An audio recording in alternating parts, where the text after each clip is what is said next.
अदानी मामले को लेकर संसद से सड़क तक सियासत हो रही है। कांग्रेस ने देश के अलग अलग शहरों में सरकार के विरोध में प्रदर्शन किया। उधर जेपीसी की मांग को लेकर संसद के दोनों सदनों में आज भी विपक्ष ने बवाल किया।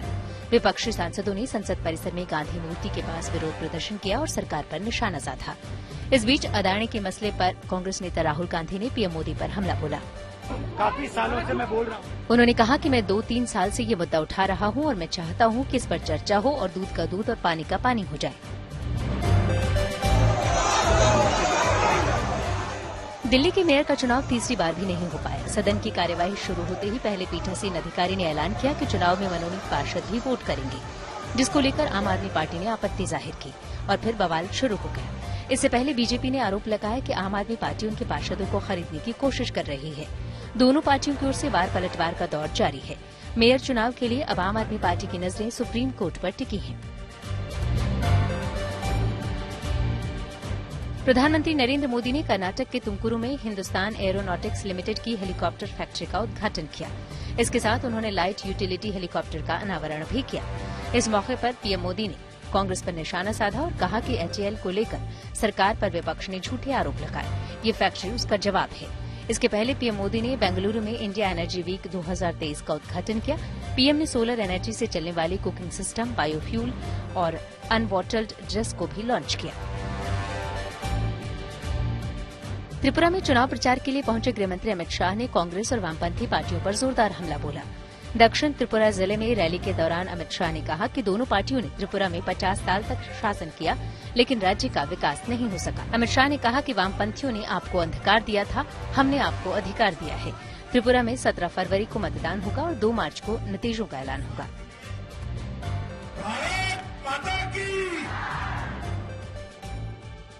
पंजाब के पूर्व मुख्यमंत्री कैप्टन अमरिंदर सिंह की सांसद पत्नी परनीत कौर ने कांग्रेस डिसिप्लिनरी कमेटी को अपना जवाब भेज दिया है। उन्होंने लिखा है कि पार्टी छोड़ने वाले मुझसे सवाल कर रहे हैं। पार्टी एक्शन लेने के लिए पूरी तरह से आजाद है। 2 दिन पहले ही उन्होंने कांग्रेस की डिसिप्लिनरी कमेटी की तरफ से कारण बताओ नोटिस भेजा था, जिस पर तारिक अनवर के दस्तखत थे।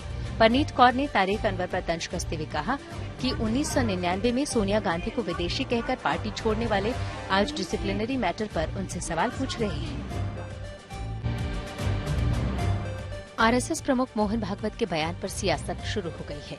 रामचरितमानस की चौपाई के बहाने जाति का मुद्दा उठाने वाले समाजवादी पार्टी के नेता स्वामी प्रसाद मौर्य ने कहा कि इससे साबित हो गया कि धर्म के नाम पर गोरख धंधा सालों पहले से चल रहा था। उन्होंने रामचरितमानस जैसे ग्रंथों की समीक्षा की बात दोहराई। संत रविदास की जयंती के मौके पर आरएसएस चीफ ने कहा था कि जाति व्यवस्था पंडितों ने बनाई है। हालांकि बाद में आरएसएस की ओर से कहा गया कि भागवत के बयान में पंडित का अर्थ विद्वान से था। जेडीयू में बागी रुख अपनाने वाले उपेंद्र कुशवाहा पर मुख्यमंत्री नीतीश कुमार ने करारा वार किया है। नीतीश कुमार ने कहा कि हम उस आदमी को कितना बढ़ाएं। आप सब जानते हैं, उनको विधायक बनाया, पार्टी का लीडर बनाया, उसके बाद वो भाग गए। उसके बाद फिर वापस आए तो राज्यसभा का सांसद बनाया, तीसरी बार फिर आ गए। हम लगातार कह रहे हैं कि बात करिए, लेकिन वो बात नहीं कर रहे हैं। गौरतलब है कि उपेंद्र कुशवाहा लगातार पार्टी के खिलाफ बयानबाजी कर रहे हैं। सुप्रीम कोर्ट में 5 नए न्यायाधीशों ने सोमवार को शपथ ली। सुप्रीम कोर्ट कॉलेजियम की सिफारिशों को स्वीकार करते हुए 4 फरवरी को केंद्र सरकार ने सुप्रीम कोर्ट में 5 न्यायाधीशों की नियुक्ति को मंजूरी दी थी।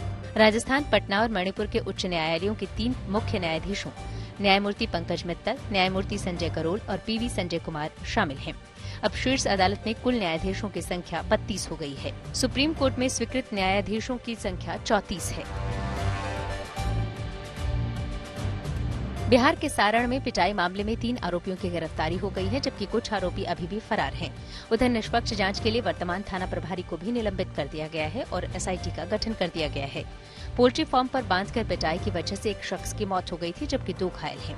55 लोगों पर पुलिस ने मुकदमा दर्ज किया है।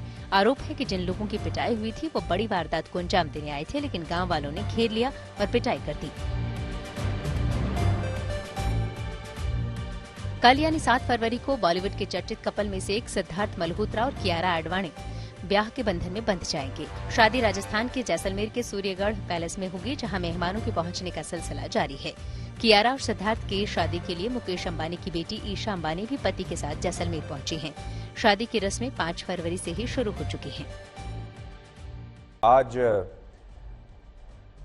जो है बहुत बड़ा भूकंप आया है बीते 100 वर्षों में इसे दुनिया का सबसे बड़ा भूकंप कहा जा रहा है और टर्की और सीरिया में भूकंप से बहुत जबरदस्त तबाही हुई है।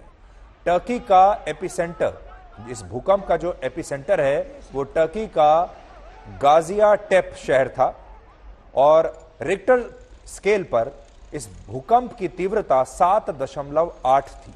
इसे काफी तेज, काफी तीव्र भूकंप माना जाएगा। 7.8 की जो तीव्रता है ये बहुत अधिक मानी जाती है भूकंप के मामले में, और भूकंप इतना तेज था कि लेबनान और इजराइल तक इसका असर हुआ, लेकिन सबसे ज्यादा नुकसान हुआ है टर्की में। यूनाइटेड स्टेट्स जियोलॉजिकल सर्वे के मुताबिक पिछले 100 वर्षों में ये सबसे बड़ा भूकंप है और इस भूकंप से टर्की के 10 बड़े शहर पूरी तरह से तबाह हो गए हैं।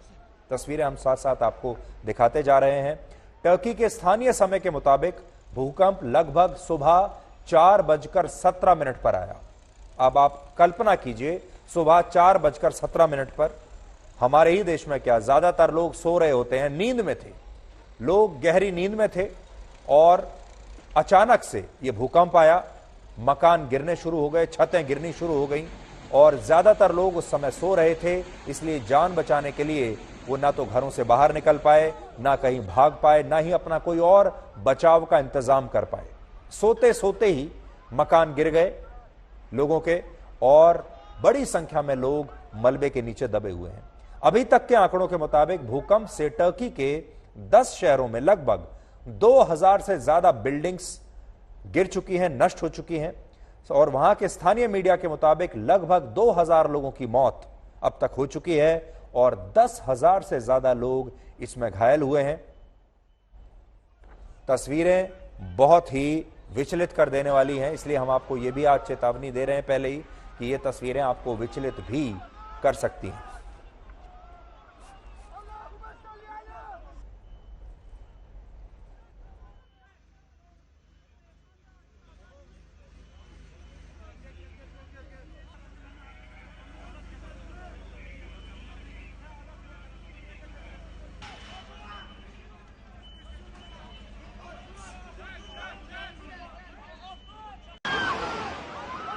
टर्की में पहला भूकंप 4:17 पर आया, जिसके बारे में हमने अभी आपको बताया, और उसके बाद शाम के 7 बजे तक लगभग 78 छोटे छोटे भूकंप के झटके आते रहे, जिनमें से 3 भूकंप के तीव्रता रिक्टर स्केल पर 7 पॉइंट से ज्यादा थे।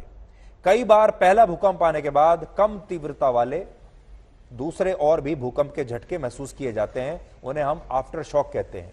आफ्टर शॉक की वजह से राहत और बचाव कार्यों में बहुत मुश्किलें आ रही हैं। तो आप ये समझ लीजिए कि एक के बाद एक 3 बड़े भूकंप आए हैं और इसके अलावा आफ्टर शॉक्स भी लगातार दिन भर आते रहे। मकानों और बड़ी बड़ी इमारतों के ढहने की ऐसी तस्वीरें शायद आपने इससे पहले कभी नहीं देखी होंगी और भूकंप के तगड़े झटके कैसे बड़ी बड़ी इमारतों को ताश के पत्ते की तरह जमीन पर गिरा देते हैं, आज आप देखिए। भूकंप के बाद टर्की के 10 बड़े शहरों में आपातकाल लगा दिया गया है। पूरे टर्की में रेड अलर्ट जारी कर दिया गया है। स्कूल और कॉलेज एक हफ्ते के लिए बंद कर दिए गए हैं। टर्की के राष्ट्रपति एर्दोआन ने बयान जारी करके कहा है कि यह देश की इतिहास की सबसे बड़ी तबाही है। भूकंप के बाद अब वहां बहुत बड़ी बड़ी चुनौतियां हैं। सबसे बड़ी चुनौती है राहत और बचाव कार्य को लेकर, क्योंकि इस वक्त टर्की में कई जगहों पर तापमान 0 से 5 डिग्री सेल्सियस के बीच में है, यानी टर्की में इस समय भयंकर सर्दी पड़ रही है। एक तो सर्दी है और ऊपर से इतनी बड़ी दुर्घटना हो गई, इसलिए बचाव कार्य में बहुत मुश्किलें आ रही हैं। जनवरी का महीना टर्की में सबसे ठंडा महीना माना जाता है और जो लोग बेघर हुए हैं, सबसे बड़ी चुनौती यह है कि उन्हें कहां पर शरण देनी है। अब वो लोग कहां जाकर रहेंगे, उनका क्या इंतजाम करना है। और जैसा मैंने आपको कहा, सर्दी इतनी ज्यादा पड़ रही है टर्की में इस समय कि राहत कार्य में इन लोगों को कहीं और ले जाने में बहुत मुश्किलें आ रही हैं। इस वक्त टर्की में हजारों लोग इतनी सर्दी के बीच खुले आसमान के नीचे। तो सबसे बड़ी चुनौती जो इस समय आ रही है वो है मौसम की चुनौती। सर्दी बहुत कड़ाके की वहां पर पड़ रही है। दूसरी बड़ी चुनौती है आर्थिक मोर्चे पर। टर्की इस भूकंप आने के बाद से टर्की की करेंसी डॉलर के मुकाबले अब सिर्फ 18.85 तक गिर गई है। ये अब तक की सबसे बड़ी गिरावट है। यानी इस समय टर्की की जो करेंसी है उसकी हालत बहुत खराब है। टर्की की आर्थिक जो स्थिति है वो बहुत खराब है। अर्थव्यवस्था बहुत बुरे दौर से वहां पर गुजर रही है और उनकी जो करेंसी है लगातार टूट रही है। इस भूकंप के बाद और ज्यादा टूट गई है। इससे वहां पर महंगाई और ज्यादा बढ़ जाएगी। तीसरी बड़ी चुनौती राजनीतिक है। 14 मई को टर्की में आम चुनाव होने वाले हैं, जबकि देश की जो हालत है वो इस समय ऐसी है कि लोगों के रहने को घर नहीं है, खाने पीने का सामान दूसरे देशों के से मंगवाना पड़ रहा है। और ऐसे में मौजूदा सरकार की पहली प्राथमिकता होगी कि किसी तरीके से लोगों की मदद की जाए। इतनी बड़ी जो आपदा हुई है इससे देश निकले, ना कि चुनाव। तो हो सकता है कि टर्की में चुनाव कुछ समय के लिए स्थगित कर दिए जाएं, क्योंकि ऐसे देश में जो इतनी बुरी तरीके से अभी बर्बाद हो चुका है उसमें चुनाव अगर कराए भी जाएं तो कैसे चुनाव होंगे। इसलिए ये टर्की के जो सामने है ये बड़ी बड़ी चुनौतियां हैं। लेकिन आज आप भारत में तो हैं, लेकिन टर्की के लोगों के बारे में सोचकर देखिए कि इतनी भयंकर ठंड में अगर किसी का मकान उसके सिर से चला जाए तो उसकी क्या स्थिति होगी। लोग बड़ी संख्या में, हजारों लोग बेघर हो चुके हैं। आज सुबह भूकंप आने से पहले टर्की और सीरिया के शहर कैसे थे और भूकंप आने के बाद उनकी हालत क्या हो गई, हम आपको तस्वीरों के जरिए आज दिखा रहे हैं। आज सुबह तक ये शहर आबाद थे, रोशनी में जगमगा रहे थे, बाजार खुले हुए थे, चहल पहल थी, लेकिन अब वहां पर सिर्फ तबाही है।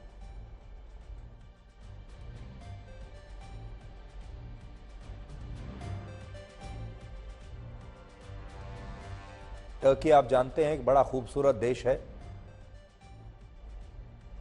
और ये दो तस्वीरें हैं तबाही से पहले की और तबाही के बाद की तस्वीरें, भूकंप से पहले और भूकंप के बाद। और भूकंप कैसे दुनिया के खूबसूरत से खूबसूरत, सुंदर से सुंदर शहर को, जगह को कैसे बर्बाद कर देता है, यहां आप ये देख पाएंगे। टर्की में पिछले 3 साल के अंदर यह तीसरा बड़ा भूकंप है जिसकी तीव्रता रिक्टर के पैमाने पर 7 से ज्यादा है। एक और अनुमान के मुताबिक भूकंप की वजह से टर्की में पिछले 24 वर्षों में अब तक 11,000 से ज्यादा लोग मर चुके हैं। अगस्त 1999 में टर्की के इजमित में 7.4 तीव्रता का एक भूकंप आया था जिसमें 10,000 से ज्यादा लोग मारे गए थे। इसके बाद अक्टूबर 2011 में वैन प्रोविंस में 7.2 तीव्रता का एक और भूकंप आया था, इसमें भी 100 से ज्यादा लोग मारे गए थे। फिर अक्टूबर 2022 में यानी पिछले साल टर्की के सामोस शहर में एक और भूकंप आया जिसमें 20 से ज्यादा लोग मारे गए थे। यानी टर्की में भूकंप का एक पुराना इतिहास रहा है। अब सवाल यह है कि टर्की में लगातार भूकंप क्यों आ रहे हैं। इसकी वजह है वहां की भौगोलिक स्थिति। इसे समझने के लिए पहले हमें पृथ्वी की संरचना को आज समझना होगा। हमारी पृथ्वी की संरचना को 3 भागों में बांटा जा सकता है। पहला है सबसे बाहरी परत, जिसे क्रस्ट कहते हैं अंग्रेजी में। बाहरी परत के बाद जो दूसरी परत होती है उसे मेंटल कहते हैं, और जो तीसरी सबसे भीतरी हिस्सा होता है उसे कोर कहते हैं। ये 3 परतें आप देख रहे हैं। जो सबसे ऊपरी परत है क्रस्ट, इसी हिस्से पर हम लोग रहते हैं और यह हिस्सा कई प्लेट्स से मिलकर बना है, और आसान भाषा में कहें तो यह हिस्सा कई भूखंडों को मिलाकर बना है। भूगोल की भाषा में इसे प्लेट टेक्टोनिक कहते हैं। यहां प्लेट का मतलब हुआ भूखंड और टेक्टोनिक का मतलब हुआ वो हिस्सा जहां 2 भूखंड आपस में जुड़े हैं। पूरी दुनिया कई प्लेट्स में बटी हुई है। अब समझते हैं कि इस प्लेट टेक्टोनिक का रिश्ता टर्की में आने वाले इस भूकंप से कैसे जुड़ा हुआ है। टर्की का एक बहुत बड़ा हिस्सा एनाटोलियन प्लेट पर बसा हुआ है। यह इसका अर्थ होता है छोटा एशिया। इस प्लेट के पूर्व से उत्तर तक 1500 किलोमीटर फॉल्ट है। फॉल्ट का मतलब 2 प्लेटों का जोड़ होता है, यानी 2 प्लेट जहां जुड़ती हैं। टर्की के उत्तर में यूरेशियन प्लेट इसी फॉल्ट से जुड़ी हुई है। साथ ही टर्की दक्षिण में अरेबियन प्लेट है, और टर्की जिस एनाटोलियन प्लेट पर बसा हुआ है वो घड़ी के विपरीत दिशा में घूम रही है।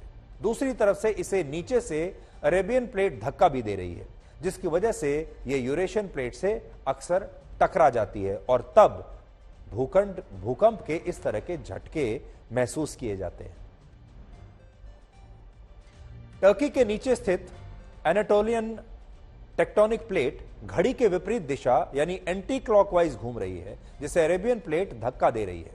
अब घूमती हुई इस प्लेट को जब अरेबियन प्लेट धक्का देती है तब यह यूरेशियन प्लेट से टकराती है और टर्की इन तीन प्लेट्स के बीच में एक सैंडविच की तरह स्थित है।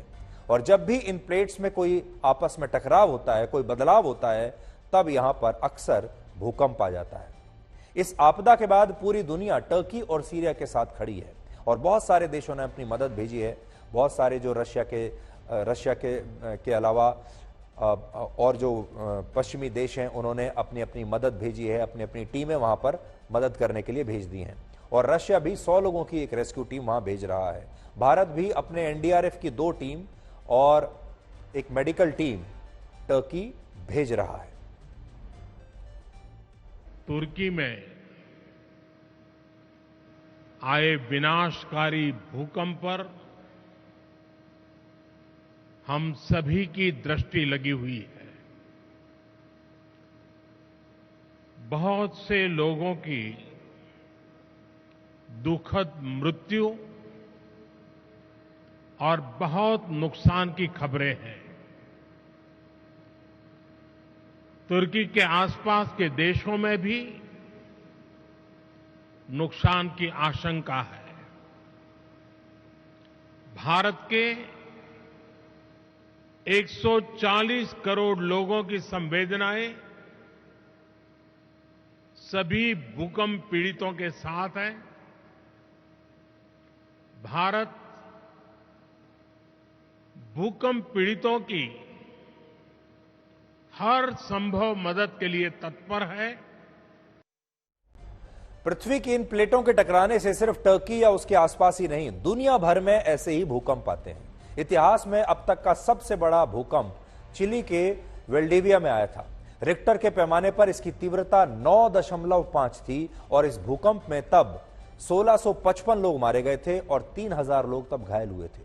मौत के आंकड़ों के हिसाब से अब तक का सबसे बड़ा भूकंप वर्ष 1556 में चीन में आया था, जिसमें 8,30,000 लोगों की मौत हो गई थी। सोचिए 8,30,000 लोग, और इसकी तीव्रता तब 8 थी।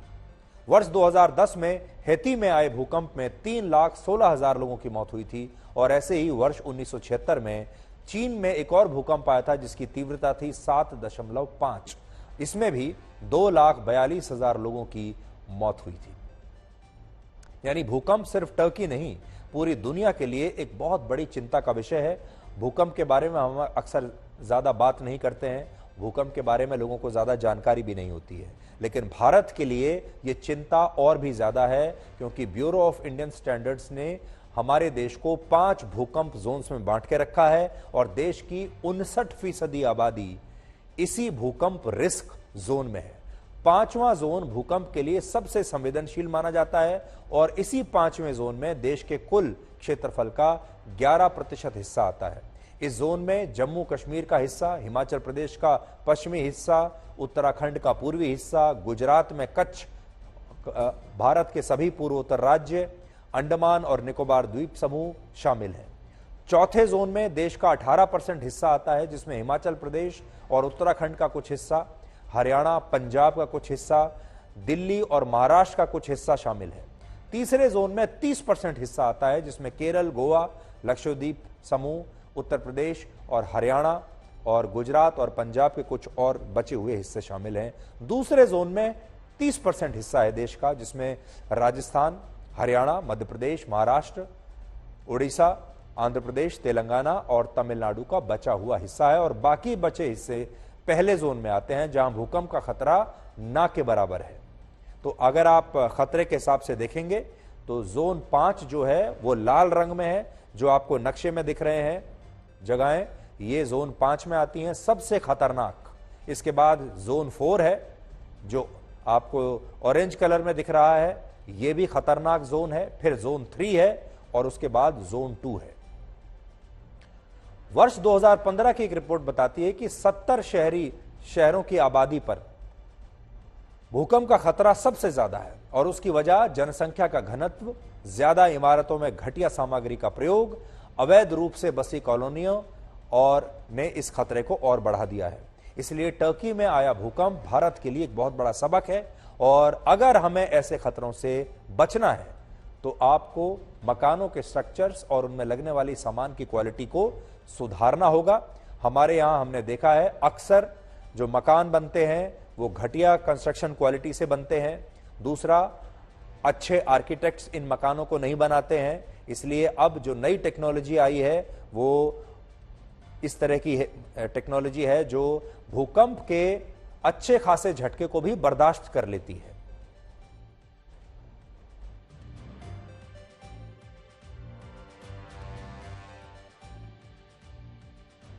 परवेज मुशर्रफ दिल्ली में पैदा हुए, पाकिस्तान के राष्ट्रपति बने और दुबई में उनकी मौत हुई।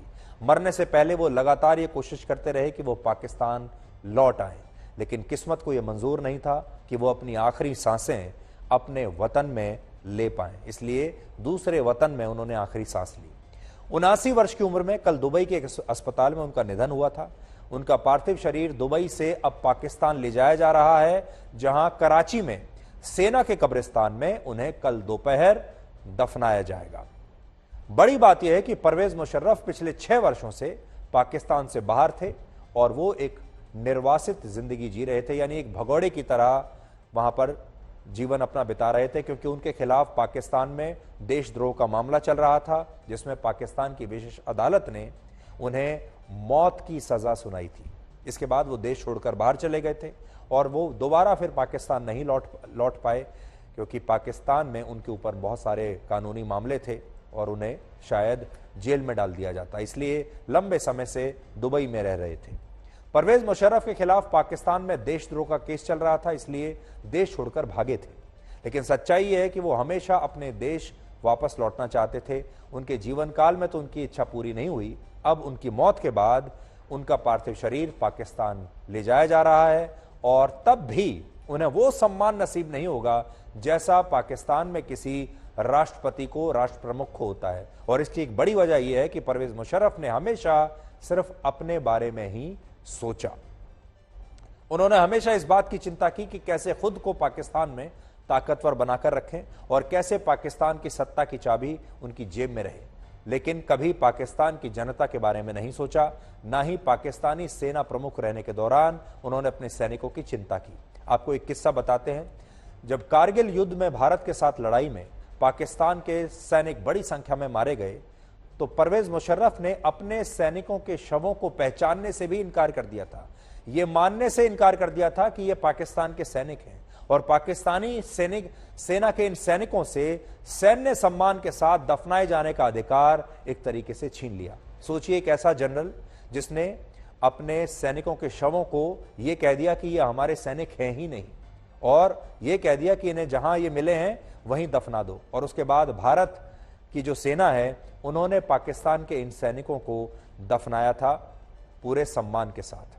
समय का चक्र देखिए, एक जमाने में इतना शक्तिशाली जनरल और राष्ट्रपति एक भगोड़े के तौर पर दुबई में वर्षों तक रहा और आखिर में एक बेबस इंसान की तरह उसने दम तोड़ दिया। जो तस्वीरें हम आपको दिखा रहे हैं ये वही 1999 की तस्वीरें हैं जब हमारे सैनिक पाकिस्तान के सैनिकों को दफना रहे हैं, क्योंकि पाकिस्तान की सेना ने इन सैनिकों को अपनाने से इनकार कर दिया था, इनके शवों को, और हमारी सेना ने इस्लाम के पूरे रीति रिवाज के अनुसार पाकिस्तान के इन सैनिकों को वहीं पर दफनाया था। और परवेज मुशर्रफ वो व्यक्ति हैं जिनकी मौत एक बहुत ही बेबस व्यक्ति की तरह हुई और समय का चक्र ने उन्हें अपनी शक्ति दिखा दी।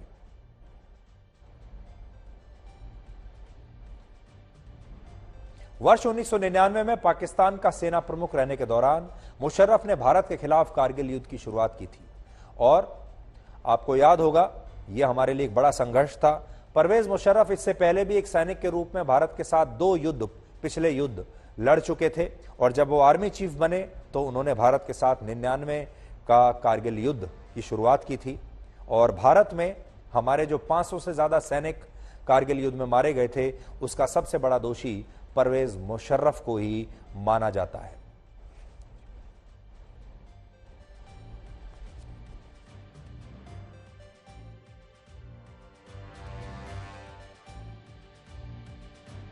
परवेज मुशर्रफ को मैं एक बार दुबई में उनके घर पर मिला था और तब मैंने उनसे इस बारे में बात भी की थी, उनसे पूछा भी था। और हुआ यह था कि 1999 तक, कारगिल युद्ध तक वो ये सोचते थे कि वो हथियारों के जरिए, अपनी सेना के जरिए या फिर आतंकवादियों के जरिए कश्मीर को हथिया लेंगे। पहले उन्होंने अपनी सेना का इस्तेमाल किया, उसके बाद उन्होंने आतंकवादियों की एक पूरी फौज तैयार की और फिर उस फौज को यहां भेजा। और जब वो ये सब कुछ नहीं कर पाए, उसके बाद उन्होंने बातचीत का रास्ता अपनाने की कोशिश की। और आपको याद होगा, तत्कालीन प्रधानमंत्री अटल बिहारी वाजपेयी के साथ आगरा समिट हुआ था जब जनरल परवेज मुशर्रफ भारत आए थे। फिर उन्होंने बातचीत के जरिए भी भारत के साथ एक डील करने की कोशिश की थी। और ऐसा कहा जाता है कि उनके जमाने में भारत और पाकिस्तान के बीच कश्मीर पर समझौता बस हो ही गया था, लेकिन होते होते रह गया था। सो परवेज मुशर्रफ अपने मन में तो यही सोचते रहे कि उन्होंने पाकिस्तान के लिए बहुत बड़े बड़े काम किए हैं, पाकिस्तान की जनता को उनका शुक्रगुजार होना चाहिए।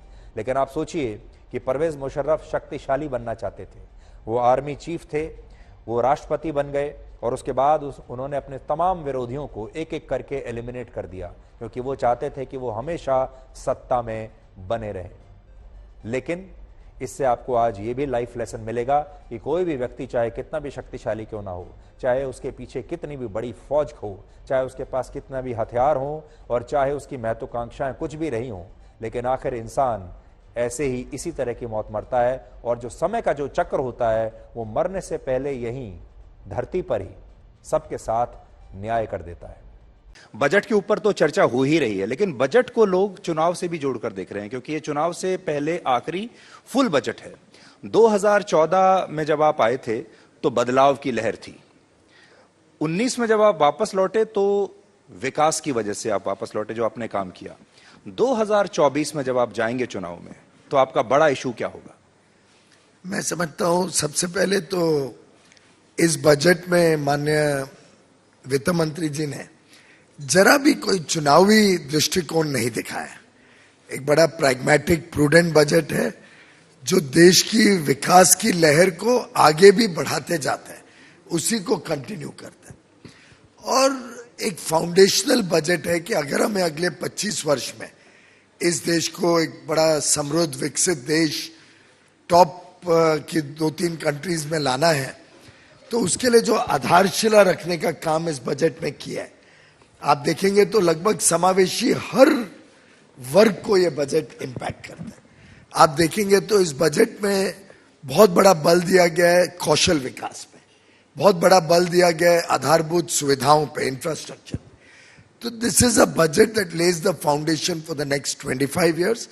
और इसके कारण ना तो इसमें कोई चुनावी प्रभाव दिखता है, और चुनाव हम जीतेंगे अपने पूरे 9 वर्ष के, और तब तक 10 वर्ष हो जाएंगे, 10 वर्ष के कंसिस्टेंट काम की वजह से। जिस प्रकार से इस देश को तेज गति से आगे बढ़ाया, चाहे वो कोविड की महामारी की समस्याओं, उससे कैसे निपटे, कैसे अंतर्राष्ट्रीय पटल पर देश का नाम बड़ा अच्छा बना है, प्रधानमंत्री नरेंद्र मोदी जी के नेतृत्व को आज पूरे विश्व ने स्वीकार किया है। इन सभी विषयों के ऊपर जनता का आशीर्वाद लेने जाएंगे। आप तो जानते हैं हमारे जनता जो है उसकी याददाश्त कई बार बड़ी कमजोर रहती है, तो एक पॉइंट ऑफ व्यू तो यह है कि इस पूरे कार्यकाल को 10 वर्ष के कार्यकाल के तौर पर कंसोलिडेट करके देखा जाए, या फिर 5-5 वर्ष में इसको तोड़कर देखा जाए। जैसे 2019 में जब आप आए तो आपके पास उज्ज्वला योजना थी, शौचालय बनाए थे और बहुत सारे काम किए थे जो लोगों को उस समय तुरंत याद थे। अब 2024 में आपका, इसीलिए मैंने कहा यूएसपी क्या होगा जो लोगों को याद हो। देखिए, आप खुद मूड ऑफ द नेशन सर्वे करवाते हैं, और मैं समझता हूं शायद ही भारत के इतिहास में और वास्तव में विश्व के इतिहास में कोई डेमोक्रेसी होगी जिसमें इतना कंसिस्टेंटली एक नेता की रेटिंग्स इतनी हाई रही हो। मॉर्निंग कंसल्ट का भी जो वर्षों से रिव्यू सर्वे आ रहा है, उसमें भी हमने देखा कि कंसिस्टेंटली इतनी हाई अगर एक्सेप्टेंस रेटिंग किसी नेता की रही है तो मोदी जी की रही है।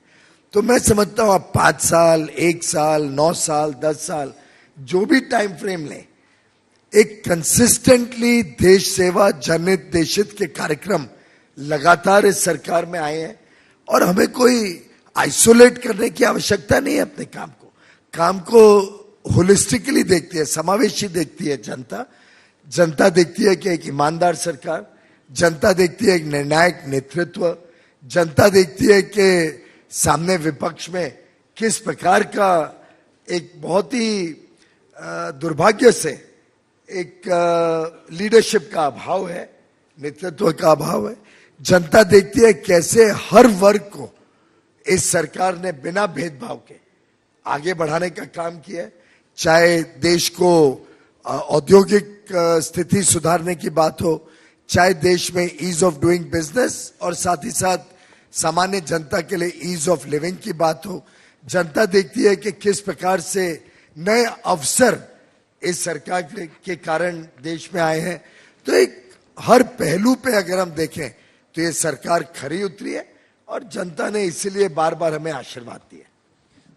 प्रधानमंत्री ने बजट के बाद आपको कहा कि इसको घर घर तक पहुंचाएं। तो घर घर तक जब आप पहुंचाएंगे इस बजट को, तो आपका नैरेटिव क्या होगा? जो आपने बताया वो तो है, लेकिन ऐसा नैरेटिव जो आम जनता की समझ में आए, या जिसको कहते हैं ना कि मेजरेबल सक्सेस। जो जनता की समझ में आता है कि एक जमाना था कि जब वो रोटी, कपड़ा और मकान में ही उलझे रहते थे जिंदगी भर। एक जमाना था जब थोड़ी बहुत सेविंग्स की घर बनाने के लिए, कभी कोई घर में रिश्तेदार बीमार हो गया, उसमें वो सेविंग्स चली गई, सेविंग्स क्या गई, उल्टे एक बड़ा ऋण का बोझ सिर पे आ जाता। जनता समझती है कि पहले सरकारें गिने चुने अपने समर्थकों के लिए ही स्कीम्स लाती थी, आम जनता और समाज में उसका लाभ नहीं होता था। जनता समझती है कि 2014 के पहले अर्थव्यवस्था इतनी कमजोर थी कि दुनिया में हमारी विश्वसनीयता ही खत्म हो गई थी, हमें फ्रेजाइल 5 इकोनॉमी कहा जाता। जनता समझती है कि 2014 के पहले हर रोज कोई ना कोई नया स्कैंडल आता था और बाद में सिद्ध हो जाता था किस प्रकार से सरकारी घोटाला चल रहा है। मैं समझता हूं कि 9 वर्ष का लगभग समय अब हाल में ही पूरा होगा। 9 वर्ष में एक अच्छी सरकार, ईमानदार सरकार, एक सरकार जिसने बिना भेदभाव के जनता के जीवन में बदलाव लाया, एक सरकार जिसने 3.5 करोड़ घर दिए लोगों को, जिससे 3.5 परिवारों का सिर्फ आज की नहीं, वर्षों तक और शायद पीढ़ियों तक स्थिति में सुधार आएगा। एक सरकार जिसके रहते 50 करोड़ लोगों को आगे भी, पहले तो मिल ही रहा है और आगे भी मिलते रहेगा, मुफ्त में स्वास्थ्य सेवाएं, जिससे उनको ये चिंता नहीं है कि कोई बीमार हो तो हम कैसे उनका इलाज कराएंगे। ये सरकार जो मूल से समस्या का समाधान करती है। उदाहरण के लिए हम कोई डॉक्टर को पूछे या कोई स्टडी देखें तो आपको ध्यान में आएगा कि 50% से ज्यादा बीमारियां वाटर बोर्न डिजीजेस होती हैं। उसकी समस्या का मूल से निराकरण करने के लिए जनजीवन मिशन, जिसपे आपने भी शायद दिन में विस्तार से गजेंद्र सिंह शेखावत के साथ चर्चा की आज सुबह, जिसके कारण हर घर तक पेयजल और पानी, नल से जल मिले, इसकी सुविधा करने से हम मूल से समस्या का समाधान करने का काम कर रहे हैं। आज डीबीटी के माध्यम से रोज लाखों करोड़ रुपए जनता को पहुंच रहे हैं।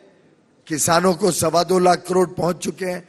स्कॉलरशिप्स, गरीबों के लिए, जो शोषित पीड़ित वर्ग रहे उनके लिए, माइनॉरिटीज के लिए अलग अलग जो सुविधाएं, हैंडलूम, हैंडीक्राफ्ट्स के लिए अलग अलग सुविधाएं, किसानों को एमएसपी में लाखों करोड़ की खरीद सीधा उनके खाते में पहुंच रही है।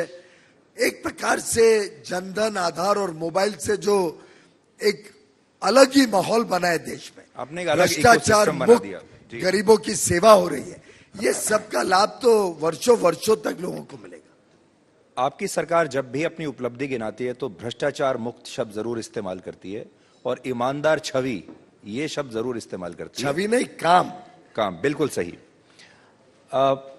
2019 के चुनाव से ठीक पहले रफाल का मुद्दा आया था, जिसमें भ्रष्टाचार के आरोप लगे थे, और अब 2024 से पहले अब अडानी का मुद्दा आ गया, जिसमें फिर से उसी प्रकार के भ्रष्टाचार के आरोप लग रहे हैं। और आज आप जानते हैं अभी संसद भी नहीं चल रही उसे लेकर।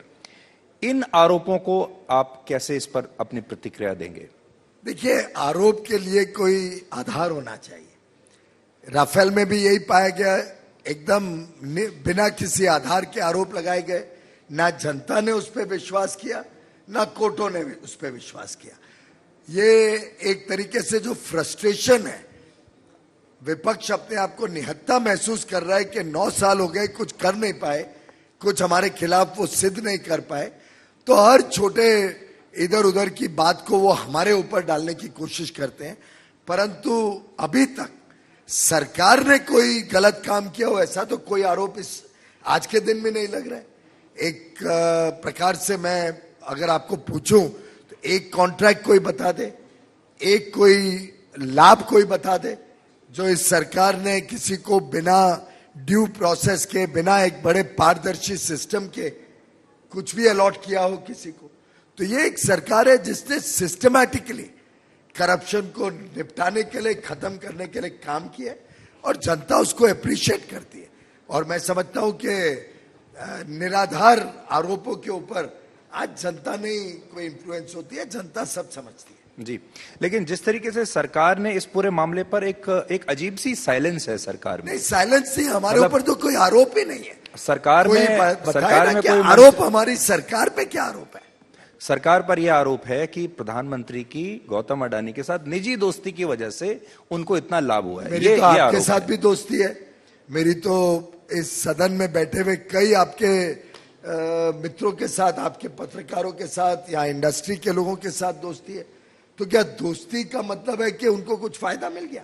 लेकिन आज कोई भी व्यक्ति भारत में रहता है वो हमारा मित्र है। लेकिन 140 करोड़ लोग हमारे मित्र हैं और 140 करोड़ लोगों को लाभ पहुंचे, उसके लिए सरकार निरंतर काम कर रही है। लेकिन अगर मैं अचानक से 6 महीने के बाद एक प्राइवेट जेट में उड़ने लगूं तो फिर हो सकता है कि मेरे साथ दोस्ती पर आपके ऊपर भाई अगर आप कुछ अच्छा इनोवेटिव आइडिया लाए, हमारे देश में आज 100 से ज्यादा यूनिकॉर्न्स हैं जो एकदम साधारण मामूली लोगों ने शुरू किए, जिनके पास कुछ नहीं था। और एंटरप्रेन्योरशिप को इस देश में हमें प्रोत्साहन देना है या एंटरप्रेन्योरशिप को किल करना है? क्या ये देश सोशलिस्ट और कम्युनिस्ट आइडियोलॉजी की तरह सिर्फ सरकारी फैक्ट्रीज लगा के चलेगा या हम एंटरप्रेन्योरशिप को प्रोत्साहन देंगे? आज 100 से अधिक यूनिकॉर्न है। ये यूनिकॉर्न में लोग नए नए इनोवेटिव आइडियाज, अपनी मेहनत, दिन रात खून पसीना करके अपनी कंपनीज की वैल्यूएशन बनाई है। तो मेरे हिसाब से अगर हम एंटरप्रेन्योरशिप को ही किल कर देंगे तो ये देश कभी विकसित देश नहीं बन पाएगा। हाँ, अगर हमने कोई गलत काम किया हो तो स्पेसिफिक आरोप तो लगाए, एक कॉन्ट्रैक्ट तो बताए जो बिना ड्यू प्रोसेस के गया हो। इन्होंने सरकार पे तो कोई आरोप लगाए नहीं, हवा में आरोप लगाते जा रहे हैं। लेकिन आपने वैल्यूएशन की बात की, मैं थोड़ा नेटवर्थ पर आपका ध्यान आकर्षित करता हूं। 2007 में, तब आपकी सरकार नहीं थी, 2007 में गौतम अडानी का नेटवर्थ था 52,333 करोड़ 2007 में। फिर 2014 में हुआ 41,000 और कम हो गया 10,000। लेकिन 2018 में 92,000 करोड़ और 2022 में 12 लाख करोड़। अब लोग जो इस पर, विपक्ष का जो कहना है वो ये कि 2018 से 22 में आप लगभग 1 लाख करोड़ से 12 लाख करोड़ तक कैसे पहुंच गए, और सरकार को बताना चाहिए कि हम अडानी के हैं कौन। देखिए, ऐसा है कि वैल्यूएशन तो सरकार नहीं करती है, वैल्यूएशन मार्केट फोर्सेस करती है। मार्केट फोर्सेस तय करती हैं किसकी वैल्यू क्या होनी चाहिए। जो भी आपने आंकड़े दिए, मेरे पास तो आंकड़े हैं भी नहीं, ये आंकड़े मार्केट के वैल्यूएशन के आंकड़े हैं। किसकी कितनी लिस्टेड कंपनी है उसके हिसाब से आंकड़े बनाए जाते हैं जी। किसने कब लिस्टिंग करी उसके हिसाब से आंकड़े बदलते हैं और मार्केट तय करती है क्या प्राइस देना। हम तो कोई तय नहीं करते हैं। अगर कोई कंपनी लिस्टेड या अनलिस्टेड में कोई इन्वेस्ट करता है तो उसकी वैल्यूएशन सरकार तो डिटरमिन नहीं करती है। आज के दिन कोई कंट्रोलर ऑफ कैपिटल इश्यूज नहीं है, सरकारी कोई व्यवस्था नहीं है जो मार्केट में ऐसा ऐलान करती है कि ये वैल्यू होगी इस कंपनी। मार्केट तय करती है वैल्यू, जो उतार चढ़ाव है वो मार्केट का है, उसमें सरकार की ना कोई दखलंदाजी है ना कोई रोल है। एक और फिगर आपको देता हूं, अडानी एंटरप्राइजेज में जो ग्रोथ हुआ है 1647% का, अडानी ट्रांसमिशन में 1129%। एक मिनट, ये ग्रोथ कोई सरकार ने किया है क्या? नहीं, बिल्कुल नहीं। तो मार्केट फोर्सेस है, आप भी शायद मार्केट में खरीदते बेचते होंगे, मुझे नहीं मालूम। वो तो मार्केट जो तय करती है, वो मार्केट अपने आप तय करती है कि कम होना है, ज्यादा होना है। पर क्या हमारे देश में अगर कोई गलती कर रही है तो जो भी मार्केट के जितने खरीदने वाले और बेचने वाले हैं उन सब लोगों ने तय किया। हमने तो, सरकार ने तो किसको नहीं कहा कि आप खरीदो या आप बेचो। पर हमारे देश में जैसे सेबी है, आरबीआई है, क्या हमारे पास ऐसे मैकेनिज्म है जो हमारा, आप कहते हैं कि हमारा बैंकिंग इकोसिस्टम? अवश्य, हमारे रेगुलेटर्स बहुत ही सक्षम है, हमारे रेगुलेटर्स वर्ल्ड क्लास है, वर्ल्ड में एक्नॉलेज्ड है। बड़ा सख्त रेगुलेशन होता है भारत में और उसके कुछ निर्धारित पैरामीटर्स है जिसके हिसाब से रेगुलेटर्स काम करते हैं। और आपने देखा है कि हमने बहुत स्पष्ट रूप से पिछले 9 वर्ष में टोटल ऑटोनॉमी दे रखी है हमारे सब रेगुलेटर्स को। सरकारी दखल अंदाज रेगुलेटर्स हो या बैंकिंग सिस्टम हो, उसमें खत्म करने का काम प्रधानमंत्री मोदी जी ने किया, खत्म करने का काम इस सरकार ने किया और निष्पक्ष ये रेगुलेटर्स अपना काम करते हैं और उसके कारण इनकी बहुत हाई क्रेडिबिलिटी है। अगर कोई उनके काम में गलती निकलेगी तो उसका भी एक पूरा प्रोसेस है। एलआईसी और एसबीआई के निवेशकों से आप आज कुछ कहना चाहेंगे? क्योंकि एक लगातार एक माहौल बनाकर कोशिश की गई है कि उनका पैसा, सरकार ना एलआईसी को ना एसबीआई को कुछ डायरेक्ट करती है। दोनों इंडिपेंडेंट बोर्ड रन ऑर्गेनाइजेशंस हैं, दोनों अपना निवेश का डिसीजन या नहीं करने का डिसीजन इंडिपेंडेंटली लेती है और इसके बारे में उन्होंने स्वयं भी खुलासा किया। तो मुझे लगता है कि इसमें सरकार का कोई रोल नहीं है कि हम इसमें क्या जवाब। पर आपने पीयूष जी ये एक हमारे देश में टेंडेंसी देखी कि विदेशी एक रिपोर्ट आती है, चाहे वो बीबीसी हो, चाहे वो हिंडनबर्ग हो, चाहे वो और कोई किसी संस्था की रिपोर्ट हो, और उसके बाद वो हमारे देश में आकर एक बहुत बड़ा इशू बन जाती है और फिर हम उसी रिपोर्ट के आधार पर, आपको याद होगा रफाल में भी एक विदेशी अखबार में पहले रिपोर्ट छपी और फिर उसी को कोट कर करके हम अपने यहाँ पॉलिटिक्स को खेलते हैं। सो आप, ये तो विपक्ष के पास, मैंने जैसे बताया कि कोई आधार भी नहीं है और कोई मुद्दा भी नहीं है, तो they are clutching at the straws. और विपक्ष जाने वो क्या चाहते हैं, भारत की छवि अंतर्राष्ट्रीय पटल पे कैसी रहे। वो अगर उनको नहीं भाती है कि भारत का एक तरीके से नाम और वर्चस्व बढ़ रहा है दुनिया में, तो बड़ा दुर्भाग्यपूर्ण स्थिति है। पर विपक्ष अपना काम कर रही है। इंसिडेंटली आप कोई निवेशक को विश्व भर में पूछिए, मेरे भी निवेशकों से ऑलमोस्ट डेली बेसिस पे बातचीत होती है, चर्चा होती है। उनका उत्साह और उनका कमिटमेंट भारत के प्रति एकदम पक्का है, अटूट है, अटल है। उनको पता है कि भारत में बहुत तेज गति से विकास हो रहा है और इससे कोई इंपैक्ट नहीं होने वाला है भारत की अर्थव्यवस्था के ऊपर। आपने देखा होगा, माननीय वित्त मंत्री जी ने परसों ही बताया कि गत 2-3 दिन में $8 बिलियन और आए हमारी विदेशी मुद्रा में, ग्रो कर रही है हमारी विदेशी मुद्रा। आज भी मैं आंकड़े देख रहा था, रुपी स्ट्रेंथन हुआ है। तो मेरे ख्याल से विश्व भर में भारत की साख बढ़ रही है, आगे भी बढ़ती रहेगी और भारत को एक विश्व गुरु बनाने से कोई एकाध रिपोर्ट या एकाध विपक्ष का नेता रोक नहीं पाए। 2019 में भी राहुल गांधी ने रफाल के मुद्दे को लेकर एक कमबैक करने की कोशिश की थी और फिर अब हम देख रहे हैं कि अब वो नए तपस्वी के अवतार में जब वापस आए हैं अपनी यात्रा खत्म करके, तो इसी मुद्दे के साथ लेके उन्होंने अपनी ये लेटेस्ट पिक्चर जो है ये रिलीज की है। तो हम तो स्वागत करते हैं, हमने कई बार कहा है, हमारी पूरी बेस्ट विशेष है, पूरी बेस्ट विशेष है माननीय राहुल गांधी जी के साथ। उन्होंने अवश्य अपनी बात अपने हिसाब से रखनी चाहिए। हाँ, इतना जरूर है कि जब प्रेसिडेंट का एड्रेस होता है, अभी तक तो हमें ये बड़े बचपन से सिखाया गया है, वो बहुत एक सैंक्टिटी रहती है प्रेसिडेंट के एड्रेस की। अगर कोई बीमार हो या नहीं आ सके तो मैं समझ सकता हूं। मुझे स्वयं को कोविड था पिछले वर्ष 25 जनवरी से और 7 दिन का पीरियड था, तो 25 जनवरी से 31 जनवरी तक पूरे 7 दिन मैं स्वयं कोविड में था, मैं नहीं आ पाया।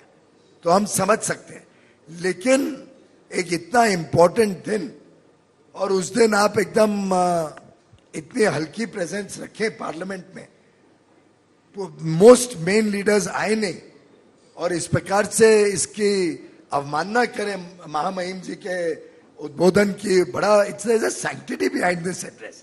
आदमी 2 दिन पहले से प्लान करता है कि मुझे वहां पहुंचना है 31 तारीख को। 30 तारीख को सब सीनियर लीडर्स की बैठकें होती है, फ्लोर लीडर्स की।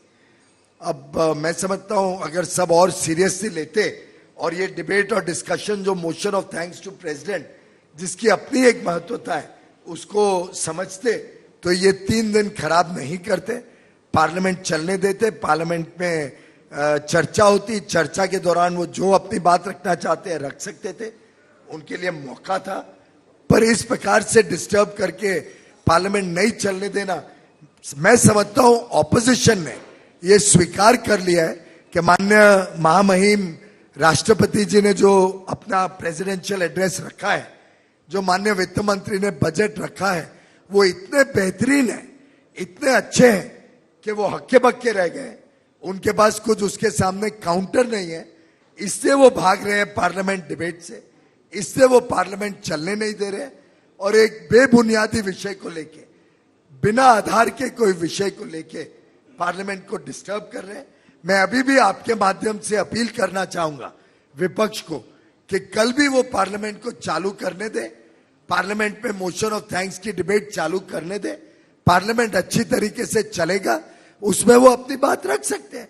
अगर कोई आधार है, अगर उनके पास कोई तत्व है तो अवश्य रखे ना पार्लियामेंट में, किसने रोका है? बिना बात उन्होंने 4 दिन खराब किए, 2, 3, 6 3 दिन उन्होंने पार्लियामेंट चलने नहीं दिया। बहुत ही दुर्भाग्यपूर्ण स्थिति है।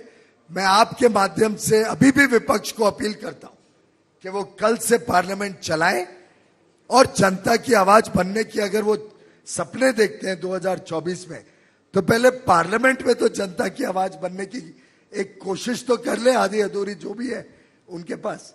और मेरे हिसाब से विपक्ष पूरी तरीके से नाकाम हुआ है जनता की आवाज बनने में, पूरी तरीके से मौका खो रहा है। और कल अगर वो शुरू करे तो हम स्वागत करेंगे उनका, हम डिबेट का स्वागत करेंगे।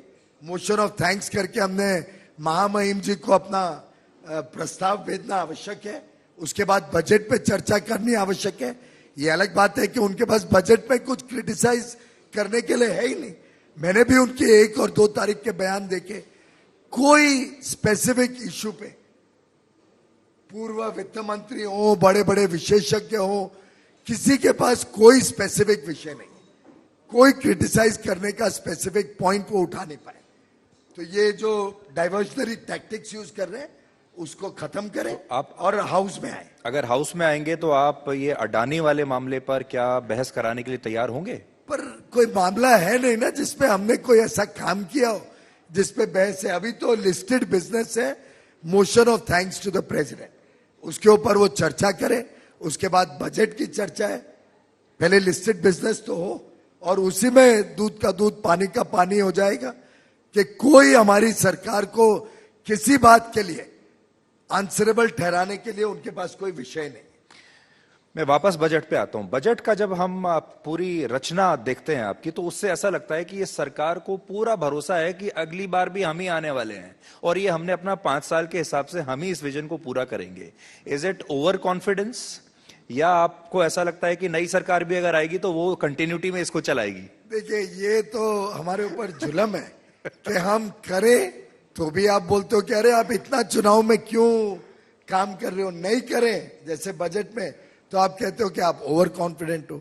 सो बजट अगर हम इलेक्शन को दृष्टिकोण रखते हुए एकदम पॉपुलिस्ट बनाते तो आप हमारी खाल उधेड़ने में लगे होते। हमने बजट को एकदम fair, non political, equal benefits to all society, 140 crore का, जैसे मैंने कहा, समावेशी बजट बनाया। कोई इलेक्टोरल सॉप्स नहीं, कोई ऐसा पॉपुलिज्म नहीं, तो भी आप कह रहे हो कि अरे आप ओवर कॉन्फिडेंट हो। तो ये तो I am damned if I do, I am damned if I don't. ये ओवर कॉन्फिडेंस नहीं है। आपने देखा है हम हर चुनाव को सीरियसली लेते हैं। जब हम सीरियसली लेते हैं तो विपक्ष आलोचना करता है कि प्रधानमंत्री गुजरात में क्यों गए चुनाव के लिए, वित्त मंत्री, गृह मंत्री, रक्षा मंत्री, हम सब क्यों चुनाव में प्रचार कर रहे हैं, उसके लिए भी आप लोग विपक्ष की क्रिटिसिज्म सुनते हैं। तो मैं समझता हूं हम चुनाव को बड़ा सीरियसली लड़ते हैं। पर हमें आत्मविश्वास है अपने आप के ऊपर, हमें आत्मविश्वास है हमारे काम के ऊपर। हमारा दृढ़ संकल्प है कि चुनाव के समय लड़ेंगे, लेकिन हमें 5 साल का मैंडेट जनता की सेवा करने के लिए दिया गया। और मैंने पहले भी एक पब्लिक मंच पे बात रखी है, माननीय प्रधानमंत्री नरेंद्र मोदी जी स्पष्ट हम सभी मंत्रियों को गाइड करते हैं चुनाव जीतने के बाद, 14 के बाद भी, 19 के बाद भी, और आप उनका वक्तव्य निकाल लीजिए। उन्होंने पब्लिकली भी ये बात रखी है कि अब चुनाव खत्म हो गया, ये सरकार पूरे भारत की सरकार है। सरकार का काम देश के हर व्यक्ति की सेवा करने का काम। सरकार चुनाव टू चुनाव काम नहीं करेगी, सरकार चुनाव को दृष्टिकोण में रखते हुए फैसले नहीं करेगी। सरकार जो जनहित में है और देशहित में है वो काम करेगी। और हमें हर वक्त यही आदेश मिलता है प्रधानमंत्री जी से कि जो भी आप काम करो देश के हित में होना चाहिए, सर्व समाज के, देश की जनता के हित में होना चाहिए। चुनाव को मद्देनजर रखते आप चुनावी निर्णय नहीं लोगे। चुनाव की बात हो ही रही है तो 9 राज्यों में इस साल चुनाव है। 2024 में भी आप कहते हैं कि हमने अपना लक्ष्य रखा है कि हम 300 से 350 के बीच में कुछ सीट जीतने की कोशिश करेंगे। किसने बताया आपको?